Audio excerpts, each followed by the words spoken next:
Telugu young directors ఛానల్కి స్వాగతం సుస్వాగతం. ఈ ఎపిసోడ్లో దేవర సినిమా గురించిన విశేషాలను మనం తెలుసుకుందాం. ఈ ఎపిసోడ్లోకి వెళ్లే ముందు ఒక చిన్న విజ్ఞప్తి. ఈ ఎపిసోడ్ అనేది మన కొత్తగా వచ్చే దర్శకులు తెలుసుకోవాల్సిన అంశాలు ఏమైనా ఉన్నాయా అనే ఉద్దేశంతో నా అభిప్రాయాన్ని సినిమా చూసినప్పుడు నాకు కలిగిన అభిప్రాయాన్ని తెలియజేస్తున్నానే కానీ మరొక ఉద్దేశ్యం కాదు. ఎవరిని విమర్శించటం కాదు, దేనిని తక్కువ చేసి మాట్లాడటం కాదు. సినిమా తీయటం అనేది ఒక కలెక్టివ్ ఆర్ట్.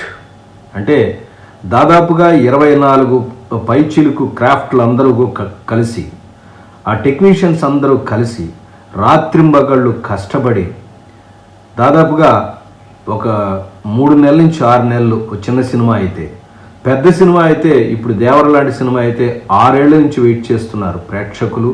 టెక్నీషియన్స్ కూడా టైంకి అనుగుణంగా పనిచేస్తున్నారు. అంత శ్రమ ఉంటుంది. అంత శ్రమపడి చేసిన చిత్రాన్ని నేను సింపుల్గా బాగుంది బాలేదు అని చెప్పలేను. కానీ నాకున్న అభిప్రాయాన్ని మీతో పంచుకోవటం నా యొక్క విధి కాబట్టి నేను చేస్తున్నాను. పదండి ఎపిసోడ్లోకి వెళ్దాం. దేవర కథ చూసినట్టయితే ఇది ఆంధ్ర తమిళనాడు సరిహద్దుల్లో ఎక్కడో ఉన్న రత్నగిరి అనే ప్రాంతంలో స్టార్ట్ అవుతుంది. అక్కడ ఒక రకంగా చెప్పాలంటే సముద్రపు దొంగల్లాగా సముద్రం మీద పనిచేస్తూ ఉన్నటువంటి వ్యక్తులు పనిచేసి మాల్ తీసుకొచ్చి ఇవ్వటం, తర్వాత దాని నుంచి డబ్బులు తీసుకోవడం, ఏదో వృత్తిగా బతుకుతూ ఉంటారు. ఆ తర్వాత స్వాతంత్రం వచ్చిన తర్వాత వాళ్ళకి సరైనటువంటి ఆదరణ లేక ఎవరైతే పెట్టుబడి పెడుతూ ఉంటారో, తర్వాత స్మగ్లింగ్ చేస్తుంటారో వాళ్ళ చేతుల్లో పావులుగా మారుతూ ఉంటారు. అది తప్పు అని తెలుసుకున్నటువంటి దేవర దాని నుంచి బయటకు వస్తాడు. దానిలో 2 ఫ్రెండ్స్ ఉంటారు, దేవర అండ్ భైరా అని. భైరా అనే ఆయన ఏం చేస్తారంటే దేవరని విభేదిస్తాడు.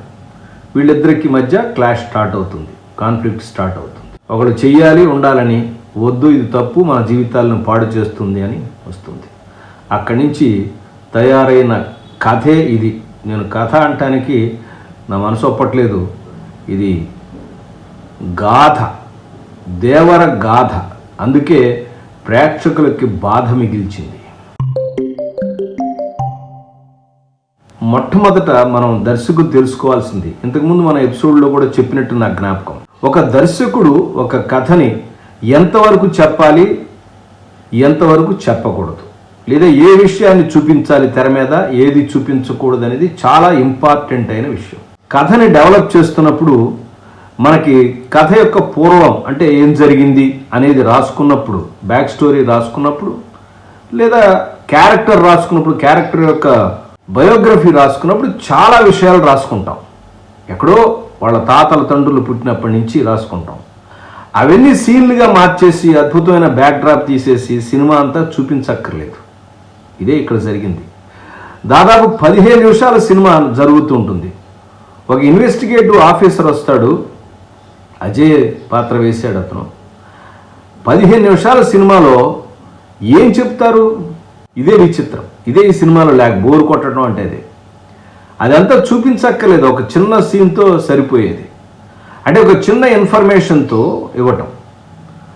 రెండోది, నేను చాలా సందర్భాల్లో చెప్పాను, ఏ సినిమా అయినా సరే ప్రధాన పాత్ర కానీ లేదా సినిమాకి సంబంధించిన కథకి సంబంధించినటువంటి మూల సూత్రం ఏదైతే ఉందో, మెయిన్ ప్రిన్సిపుల్ ఏదైతే ఉందో, ఐడియా ఏదైతే ఉందో దాన్ని ప్రొజెక్ట్ చేసేదిగా ఉండాలి. ఈ విషయం మనకి గంట సినిమా అయ్యేదాకా మనకి తెలియదు, అర్థం కాదు. కానీ విజువల్గా మాత్రం గ్రాండ్గా వస్తూ ఉంటుంది. జనాలు కొట్టుకుంటూ ఉంటారు, సముద్రాలు వెళ్తూ ఉంటారు, అద్భుతమైనటువంటి కెమెరా వర్క్, మ్యూజిక్, బీజిఎం అదరగొట్టేస్తుంటారు ఇంకా. కానీ కథ మనకి ఎక్కడికి కనెక్ట్ కాదు. కారణం ఏంటి? ఎమోషన్ లేకపోవటం. కాన్ఫ్లిక్ట్ అనేది ఫస్ట్ మనం ఎస్టాబ్లిష్ చేయకపోతే, 2 పాత్ర మధ్య బలంగా ఎస్టాబ్లిష్ చేయకపోతే, ఏ సబ్జెక్ట్ మీద కథ నడపాలో ఆ సబ్జెక్ట్ మీదే సీన్స్ అన్ని వేసుకుంటూ వెళ్ళకపోతే వచ్చే ఫలితం ఇదే. చెప్పడానికి బాగుంటుంది.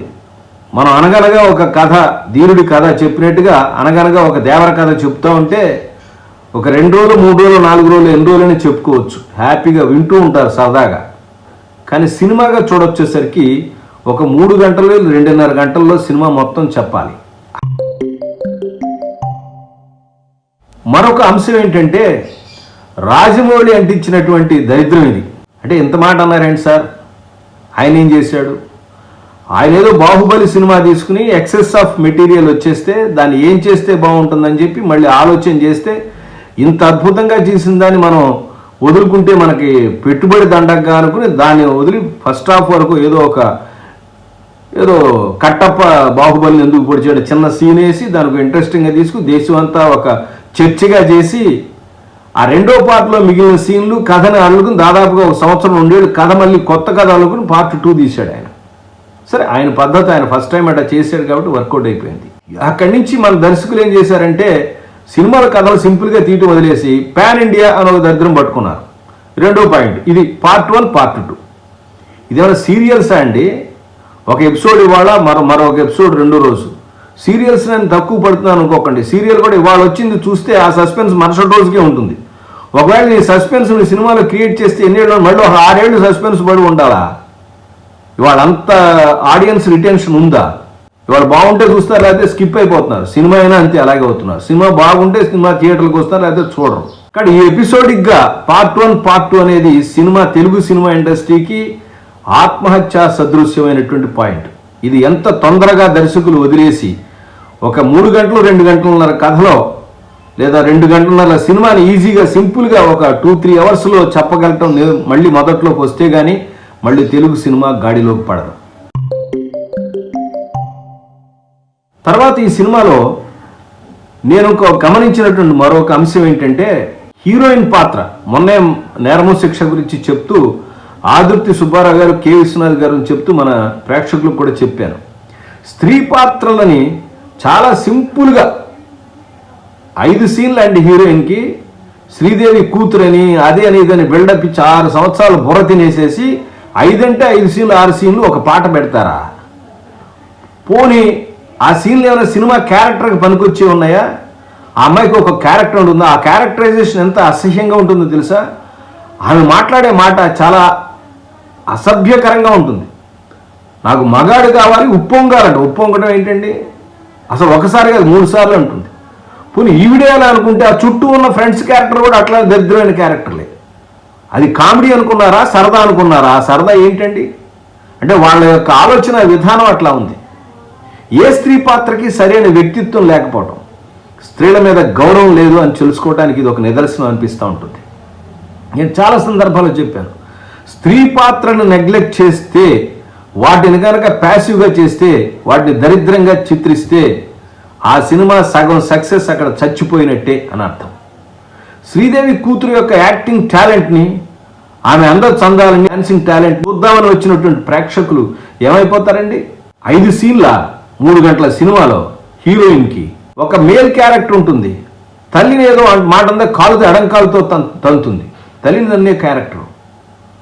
అసలు క్యారెక్టరైజేషన్సే సరిగ్గా లేవు. ఎంత కథ చెప్పాలి, ఏ కథ చూపించాలి, ఎంతవరకు చూపించాలి, ఇది ప్రాబ్లం అనుకుంటే మళ్ళీ కాంతారాలాగా ఒక చిన్న కాన్సెప్ట్. ఆ రింగ్ ఫైట్లో చేస్తూ ఉంటాడు జూనియర్ ఎన్టీఆర్, ఆ కుస్తీ పోటీలాగా చేస్తూ ఉంటారు. దానిలో మధ్యలో ఆయనకి దేవర పూని ఇట్లా ఫైట్ చేశాట. పిరికివాళ్ళ చూపిస్తారు అది. ఇట్లా రకరకాలైనటువంటి చిత్రాల్లో ఉన్న బెస్ట్ థింగ్స్ అన్ని కూడా తీసుకొచ్చి ఒక కిచిడిలాగా ఆడటం మొదలెట్టారు. పాత్రల పేర్లు అసలు యతి అని మొదలెడుతుంది. ఆ యతి అనే క్యారెక్టర్ అనేసరికి సినిమా చివర ఇచ్చేసరికి ఏమైందో తెలియదు, మనకు మతిపోతుంది. యతి అని మొదలెట్టారు కదండి, ఆ యతి ఏమైందంటే యతి లేదు గతి లేదు, యతి గతి లేని కథ అయిపోయింది చివరికి. తర్వాత రిపీటెడ్ సీన్స్. ఇంతకుముందు కూడా ఒక ఎపిసోడ్లో చెప్పినట్టు జానీనో అదేదో పవన్ కళ్యాణ్ నటించిన సినిమాలో ఉంటుంది.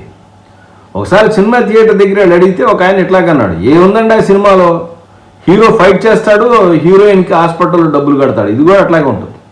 మాట్లాడితే మురళీ శర్మ రావటం, మనకు సరుకు వచ్చిందంటాం, వీడు బయలుదేరటం. అదే బ్యాక్డ్రాప్, అదే టైప్ ఆఫ్ పిక్చరైజేషన్, అదే టైప్ ఆఫ్ డిస్కషన్, దాదాపుగా కొద్దిగా అటు ఇటుగా మారుతూ ఉంటాయి.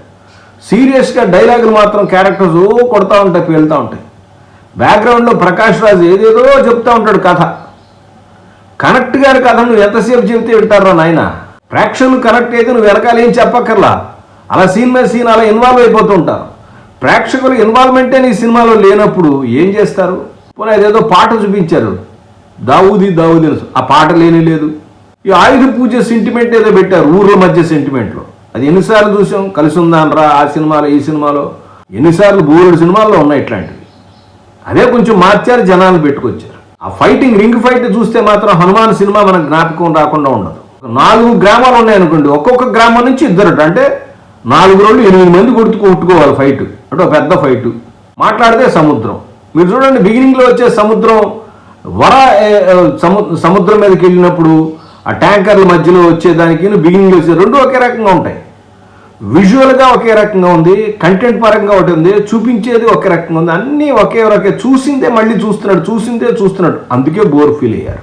ఇది మనం తెలుసుకోవాలి. అందుకే నేను నిర్మోహమాటంగా చెబుతున్నాను, పాత దర్శకులు కావచ్చు, కొత్త దర్శకులు కావచ్చు, రచయితలు, దర్శకులు ఎవరైనా సరే, పాత సినిమాలు, పెద్ద సినిమాలు, దానిలో కథా నిర్మాణం చూడండి. ఏ పాత్ర ప్రధాన పాత్ర ఉంటుందో ఆ ప్రధాన పాత్ర యొక్క క్యారెక్టరైజేషన్తో స్టార్ట్ చేస్తారు, లేదా ఆ కథ యొక్క ఏదైతే ఉద్దేశం ఉందో ఐడియా మీదన్నా కనీసం వచ్చేటువంటి ఒక సీన్ అన్న అలుగుతారు. ఇది ఏమీ లేకుండా గంట సినిమా చూపించారు మనకి. ఇద్దరికి కాన్ఫ్లిక్ట్, బైరాకిన్ను దేవరాకి మధ్య కాన్ఫ్లిక్ట్ అంటే గంట సేపు పట్టింది. దాని ముందు వచ్చే ఒక పావు గంట 20 నిమిషాల సినిమా మిగతా ముందు తీసేసినా కూడా సినిమా ఏం కాదు. నేను అదే చెప్తాను, సినిమాలో కొంత పార్ట్ కట్ చేసినా కథకు కానీ కథనానికి కానీ ఏమీ ఇబ్బంది లేదనుకుంటే అది ఆ సినిమాకి పనికిరాదని అర్థం. పనికిరాని దాన్ని షూట్ చేసి ఏం చేస్తారు? నేను చాలా సినిమాల్లో చూశాను, ఏదైతే బ్యాక్ స్టోరీ రాసుకుంటారో లేదా క్యారెక్టర్ బయోగ్రఫీ రాసుకుంటారో ఆయా బయోగ్రఫీలో వచ్చే చిన్నతనపు షార్ట్స్, చిన్నతనంలో ఉండేటువంటి కార్యక్రమాలు అన్నీ కూడా సినిమాలో చూపిస్తుంటారు. ఒక చిన్న డైలాగ్తో, ఒక చిన్న సీక్వెన్స్తో, ఒక చిన్న షార్ట్తో మ్యాటర్ ఆఫ్ ఫ్యాక్ట్గా అట్లా పోస్ట్ చేసి వదిలేసే దాన్ని ఒక సీక్వెన్స్గా షూట్ చేసి చేయటం వలన అది వేరే కథలాగా అనిపిస్తూ ఉంటుంది. అందుకనే ఫస్ట్ హాఫ్ ఒక కథలాగా, సెకండ్ హాఫ్ కథలాగా ఉంటుంది. చిట్ట చివరిగా నేను ఒక విషయం చెప్పదలుచుకున్నాను. ఇది కథ కాదు, గాథ. అంటే కథకు ఒక స్ట్రక్చర్ ఉంటుంది, స్ట్రక్చరు పాడు. అంటే ఫస్ట్ హాఫ్ కదండి, ఇది మొదటి పార్ట్ కదా సార్ అంటే మొదటి పార్ట్ అంటే ఇంట్రొడక్షనే ఉంటుంది. ఆ ఇంట్రొడక్షన్ అంటే యాక్ట్ 1 అన్న ప్రాపర్గా చేయాలి కదా, అంత పెద్ద యాక్ట్ 1 అన్న ప్రాపర్గా చేయాలి కదా. ఆ యాక్ట్ 1 కూడా సరిగ్గా లేదు. విచిత్రం ఏంటంటే సినిమా ఎండింగ్లో దేవర పాత్రని ఆ కొడుకు క్యారెక్టర్ చంపినట్టు చూపిస్తారు. ఇది అక్కడి నుంచే బాహుబలి నుంచి వచ్చింది. కట్టప్ప ఎందుకు మర్డర్ చేశాడు అని అనుకుంటారని, నవ్వుకుంటారండి ఇలా చూస్తే. అంత వైరల్ అయిపోయిన కాన్సెప్ట్ని మనం కాపీ కొట్టి పెట్టేసే సినిమాలో నవ్వుకుంటారు. అదే అంటున్నారు అందరూ కూడా. ఈ సినిమా మీద ఎందుకు ఇన్ని విమర్శలు వస్తున్నాయంటే ఇలా అక్కడక్కడ బాగున్నాయని కూడా కిచిడి, ఇవేమి మర్చిపోయి నీ కథను నువ్వు రాసుకుని ఎడిట్ చేసుకున్నట్టుంటే అద్భుతంగా ఉండేది. అది మర్చిపోయి ఈ సినిమా బాగుందో, ఆ సినిమా బాగుందో, ఆ సీన్ బాగుంది, ఈ సీన్ బాగుంది, ఇలా పిచ్చిగా మనం కథను పేర్చుకెళ్ళటం వల్ల ఇట్లా అయిపోయింది. ఓవరాల్గా నాకు చూసిన తర్వాత ఏమనిపించింది, సినిమా ఏమనిపించిందంటే ఈ సెకండ్ హాఫ్ కథ ఏదైతే ఉందో, అంటే లాస్ట్ బిట్ ఏదైతే ఉందో, అంటే దేవరిని చంపడం, ఆ బిట్ తీసి పారేసి, ఆ కుర్రాడు చంపడం తీసేసి సెకండ్ పార్ట్ని ఫస్ట్ హాఫ్లో పెట్టి ఫస్ట్ పార్ట్ని సెకండ్ హాఫ్లో పెట్టినట్టుకుంటే సినిమా ఇంతకన్నా కొంచెం బాగుండేది. ఎందుకు సముద్రంలో గెలిపాడు? ఇంత బ్యాక్డ్రాప్ ఉండి కథా ప్రపంచాన్ని నడుపుతున్నటువంటి దేవర సముద్రంలో ఏమైపోయాడు? పోయాడా, ఉన్నాడా, వస్తాడా, ఏం జరుగుతుంది అన్న ఇంట్రెస్టింగ్ పాయింట్ ఉంటే ఇంకా బాగుండేదేమో. అది కొత్తగా ఉండేది. రాజమౌళి నుంచి కాపీ కొట్టాడరా అని చిట్ట చివరి మాట సినిమా నుంచి వస్తూ ప్రేక్షకులు బయట అనుకోకుండా ఉండేది. ఇలాంటి జాగ్రత్త అన్నా తీసుకుంటే బాగుంటుంది. ఫస్ట్ హాఫ్ ఎంత దరిద్రంగా ఉందంటే సెకండ్ హాఫ్ ఎంత కిచిడి అయిపోయి ఉంటుందో కథ ఊహించడానికే భయంకరంగా ఉంది. ఇన్ని 100 కోట్లు పెట్టడానికి ప్రొడ్యూసర్లు రెడీగా ఉన్నారో మరి ఏమిటో నాకు తెలియదు. ఒక ఆర్టిస్ట్ యొక్క పొటెన్షియల్ అనేది ఈ సినిమాని ఏ రేంజ్కి తీసుకెళ్తుందో నిరూపించిన సినిమా దేవర. కేవలం ఎన్టీఆర్ యొక్క శ్రమ, అతని యొక్క యాక్టింగ్ స్టైలు, అతని శ్రమ స్క్రీన్ మీద కనపడుతుంది. అదే అభిమానులను తీసుకొచ్చి కొద్ది గొప్ప కలెక్షన్లు ఇస్తూ ఉంది. నెగిటివ్ ఏం లేదండి, సినిమా బాగుంటే అద్భుతంగా హిట్ అయిపోతుంది, చెప్పక్కర్లేదు. మేము చెప్పినా ఎవరు చెప్పినా సరే సినిమా జనాలు చూడటానికి ఆగరు. సినిమాలో విషయం లేకపోతేనే ఇలాంటివి వస్తాయి.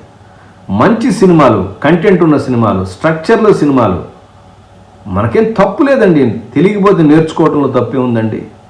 కొత్తగా వచ్చే దర్శకులు, రచయితలు స్ట్రక్చర్ని బాగా అవగాహన చేసుకుని మన కథని జనరంజకంగా ఎలా చూపించాలనే విషయాన్ని నేర్చుకుంటారనే విషయాన్ని మరొకసారి జ్ఞాపకం చేస్తూ మరొక కొత్త ఎపిసోడ్లో మళ్ళీ కలుస్తాను.